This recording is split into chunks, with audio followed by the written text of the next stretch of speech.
بہت سارے لوگ جو ہے اپنی لائف میں بزی ہیں، اپنے جاب میں، اپنی فیملی ٹیک کیئر کرنے میں، اور اپنی ہیلتھ پہ توجہ نہیں دیتے ہیں. وہ ہیلتھ پہ توجہ اسی وقت دیتے ہیں جب کچھ ہو جاتا ہے، جب ان کو ہارٹ اٹیک ہو جاتا ہے یا ہاسپٹل پہنچتے ہیں، اس کے بعد ان کو پتہ چلتا ہے کہ یار یہ کیا ہو گیا. اور اس صرف پاکستان میں نہیں، امریکہ میں بھی ایسے بہت سارے کیسز ہم دیکھتے ہیں کہ لوگ جو ہے وہ جب ان کو کچھ ہوتا ہے، ہارٹ اٹیک ہو گیا یا اسٹروک ہو گیا، تب وہ اپنی ہیلتھ کی طرف توجہ دیتے ہیں.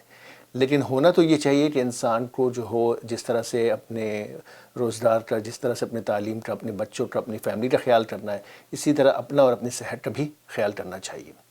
تو اس کے لیے جو ہے یہ ہدایت ہے کہ جو لوگ once they reach 40-45 years of age کہ وہ اپنے ڈاکٹر سے رجوع کریں اور اپنا اینول چیک اپ کرائیں، چاہے وہ مرد ہوں چاہے خواتین ہوں. اور جن کے ہاں فیملی ہسٹری ہے ہارٹ ڈیزیز کی، تو پھر ان کو ارلیئر ایج میں ہی یہ چیز کرنا چاہیے.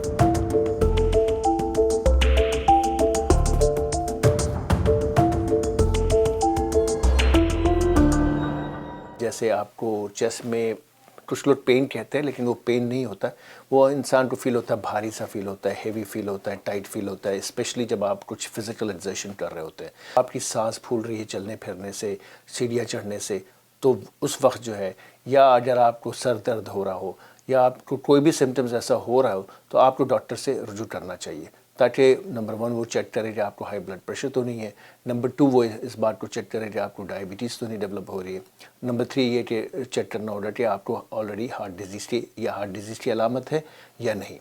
تو اگر ایسے کوئی سائن ہو، اور اگر آپ کو کوئی سائن نہیں ہے لیکن آپ کی فیملی کے اندر لوگوں کو ہارٹ اٹیک ارلی ایجز میں ہوتا ہے، جس کو ہم کہتے ہیں پری میچور کورونری آرٹری ڈیزیز، تو ان لوگوں کو چاہیے کہ وہ پہلے ہی جو ہے ڈاکٹر سے رجوع کریں.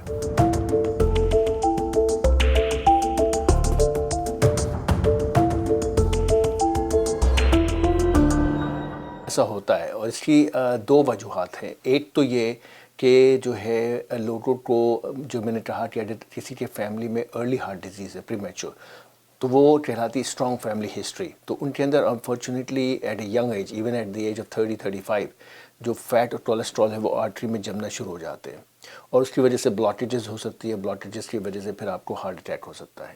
وہ تو ایک چیز ہے جو کہ بہت عام ہے، اور اس کے لیے لوگوں کو توجہ اپنی رکھنی چاہیے. دوسری چیز یہ کہ کچھ ایتھلیٹ ایسے ہیں جو کہ ینگ ایج میں ان کو ہارٹ کا دورہ پڑتا ہے، لیکن ان کو بلاکیجز کی وجہ سے نہیں، ان لوگوں کو کسی کنجنٹل ایب نارملٹی، ان کی آرٹری میں کچھ پیدائشی جو ہے وہ ڈفرینس ہو دین نارمل پیپل، یا ان کو کچھ ہارٹ کی ردم میں ایب نارملٹی ہو، اس کی وجہ سے بھی لوگوں کی سڈن کارڈیک ڈیتھ ہوتی ہے. تو یہ 2 گروپ ہیں جو کہ ارلی ایجز میں اگر ہو تو ان کو اس طرح سے معائنہ کیا جا سکتا ہے.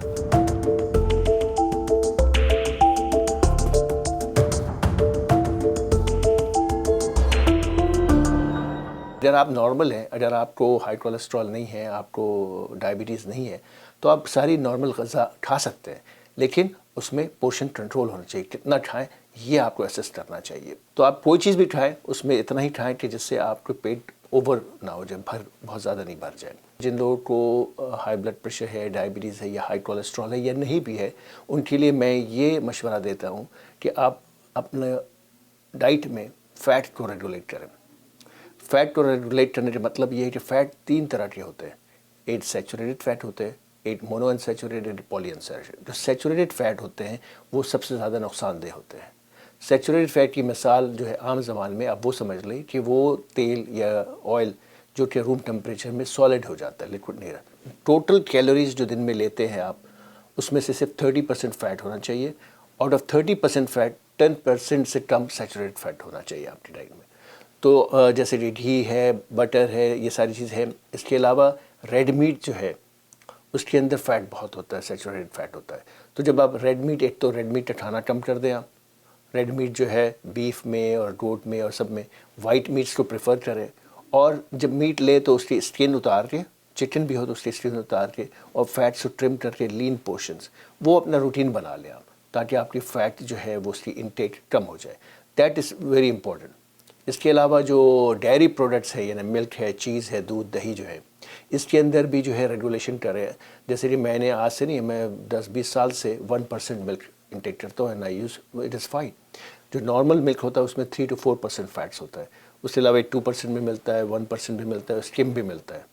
تو اگر آپ کو ہارٹ کا پرابلم نہیں ہے اور آپ کو کوئی ایسا میجر ایشو نہیں، تب بھی آپ 2% یا 1% انٹیک کریں ملک کا. اسی طرح دہی کا، اسی طرح چیز کا، اسی طرح سارے ڈائری پروڈکٹس کو آپ نے ریگولیٹ کرنا ہے. اس طرح سے آپ کریں گے تو آپ ایزلی اپنا فیٹ کنٹرول کر سکیں گے. دوسری سب سے امپورٹنٹ چیز جو ہے وہ کاربوہائیڈریٹ ہے. جو کاربوہائیڈریٹ ہے اس سے ڈائبٹیز بھی ڈیولپ ہوتا ہے، اور اس سے ایک طرح کا فیٹ جو ہے ٹرائیگلیسرائڈز وہ ایلیویٹ ہوتا ہے. تو کاربوہائیڈریٹ مینلی چاول، روٹی، پیستا، پوٹیٹو، سمپل شوگرز، اور جو ہے آپ کی جیم، جیلی، یہ ساری چیز میں جو ہے وہ بریڈ، پوڈنگ، یہ ساری چیز میں کاربوہائیڈریٹس ہیں. تو کاربوہائیڈریٹس کو آپ نے ریگولیٹ کرنا ہے، اس کو بھی کم کرنا ہے.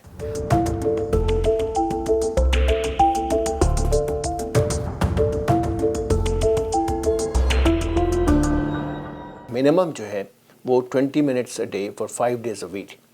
جو ایروبک ایکٹیویٹیز ہے، آپ پوچھیں گے aerobic activities, walking, jogging, running, swimming, cycling, یہ ساری ایروبک ایکٹیویٹیز میں آتی ہیں. یہ کم از کم 15-20 منٹ دن میں اور 5 سے 6 دن ہر ہفتے جو ہے یہ کرنا ضروری ہے. اس کے علاوہ جو ہے تھوڑا سا جو ہے وہ لائٹ این ایروبک ایکٹیویٹیز دینے، جس میں جو ہے وہ مسل یا ویٹ ریزسٹنس کے لیے، تاکہ آپ کی مسلس ڈیولپ ہو سکے.